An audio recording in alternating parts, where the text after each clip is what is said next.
you almost kind of can agree with the villain's point of view. You just can't agree with their methods. You can almost understand them, but they kill people. They're bad people, so that you can't understand what they do. Right. And the second part of it was that maybe at that moment, that was the moment where they realize, we are like each other. And so they sit down. They're both exhausted, and they sit there, and actually what it is that the Goblin says, I wasn't always going to be the Green Goblin. Honestly, I was going to call myself Mr. Coffee. And they crack up laughing because they're so tired and they can't fight anymore. They've had it. And so they crack up laughing, and then the laughter dies. And then Peter tells the Goblin the thing that kills him. He ends the fight forever with the Goblin because he says, listen, you know what? I can't stop you from killing my family, but what you want me to do is hate you. Right. So he tells this anecdote. It's relatively recent in the story, and he tells an anecdote where his wife has come down in a plane, because at the time Mary Jane had recently been in a plane crash, maybe, but we weren't sure. And he says, Right. I see this thing, and it's like I run to the plane, I run to the wreckage, I keep having this dream, and when I get to the wreckage, I find her, and it's never Mary Jane, it's Gwen. Wow. Wow. And so So when he what he says is, Gwen yeah. would never let me hate you. There's no way. Right. So you can kill my family if you want, but you know what you won't win? You'll never get me to hate you because I can't, because of Gwen. I that's like my favorite line. He goes, "You can kill Aunt May, you can kill my whole family if you want to. It'll only strengthen my resolve." And Yeah. then you go like, you know, like just you being you, that's life without parole. Yeah, that was What a an good incredible, it's like an emotional, like yeah. it's like a woke Dirty Harry line or something It like was a that. good line, wasn't it? It's actually It one of was my great. favorite lines I've ever written. Like it just you being you, that's life without parole. Yeah. Yeah, it was excellent. And so this is incredible, by the way. I mean, I really, it's one of my favorite lines, man. It's great to be able to talk to you about it. Yeah. So, do you remember kind of where you were when you were writing it and like stuff like that? Well, I was living in North. No, I was living down here in Atlanta. Um, I mean, I think the funny thing about Like writing. seriously, I'm like, was it a coffee shop? Was it 2 p.m.? Like I want to know that stuff.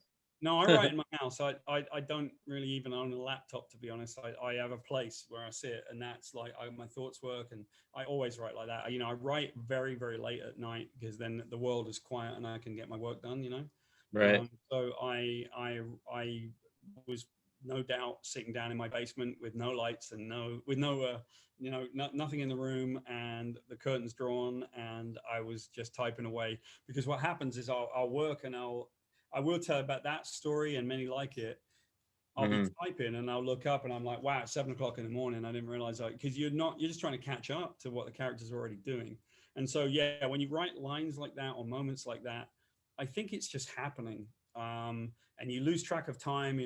I'm very much a planner. So I will, I will get books full of like breakdowns, and I break down my comic work Wow. panel by panel by panel, and then Wow. I set it up, and then I type to it. I work to the thing I've already prepped. So most of the hard work is in prepping it, but then you're typing it and you're just listening to the characters talk, and I think they're talking to each other, and you kind of know what they're saying, but every so often you write things and you think, well, I didn't write that. Like that wrote itself. Right. I'd like to Right. tell you an anecdote about that. Actually, the very first time that happened to me, I was in Massachusetts, and I was working on Hellblazer, and I was writing a story in which there was a ghost who lived in a house in London, but it was very much a story about my grandparents, Bill and Nellie, right? And they were children of the Blitz. They both lived through the Blitz. My mum was a little girl when Yeah. she in the Blitz in London, and Wow. doing all of the stuff. And so the story was very much about the wartime spirit and the connection of people. And there's a story of a soldier who goes to Dunkirk. And at Dunkirk, they were told to keep their rifles dry and get on a boat. So it was a really tough thing for the British Army. And a grandfather of a girlfriend of mine, her grandfather was too young for the first war, too old for the second, and he fought in both of them. He was at Dunkirk, and he got put in the sea, and he held his rifle, and he walked in and out of with the tide for like 2 or 3 days.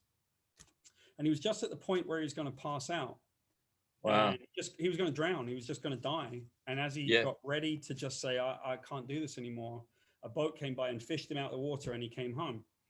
So the story Wow. I wrote in Hellblazer was about a guy that this happens to, and he's the one that becomes the ghost in the story. But he loves a girl, and he can smell her perfume.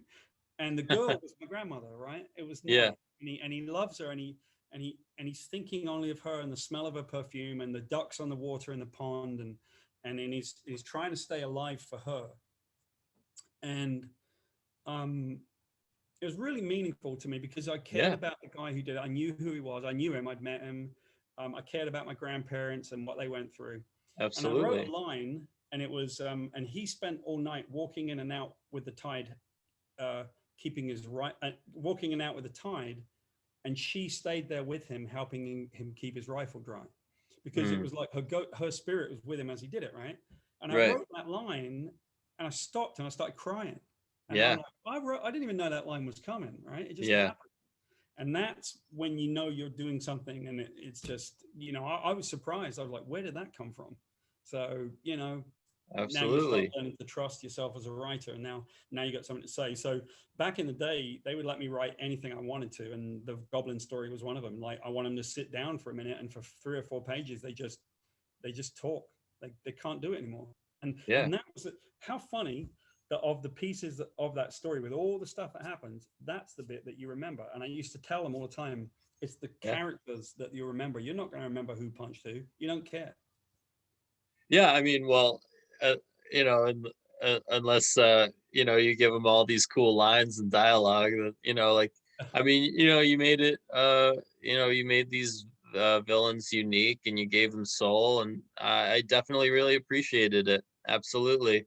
Yeah. Um, what a it is a crazy thing, my dad's parents they got moved around during the Blitz, and so uh, I just heard this crazy story about my grandfather after his passing, that the family that he wound up with, they were only supposed to take like two kids from this field where all the kids were laid out. Yep. And he became a third kid because he befriended these other two kids on the train or something. Yeah. And he So they were begged to, evacuated. He was evacuated basically, and he was sent out to the country so they wouldn't get bombed. It was a crazy right. time, man. My mum tells the story. She was a very little girl, but she tells the story of the first American she ever met, and he had a banana and he gave it to her, and she'd never tasted one before, and she was like, "They love the Americans. They love the Yeah. GI." Like, except Yeah. the joke was, the problem with the Americans is that they're overpaid, oversexed, and they're over here.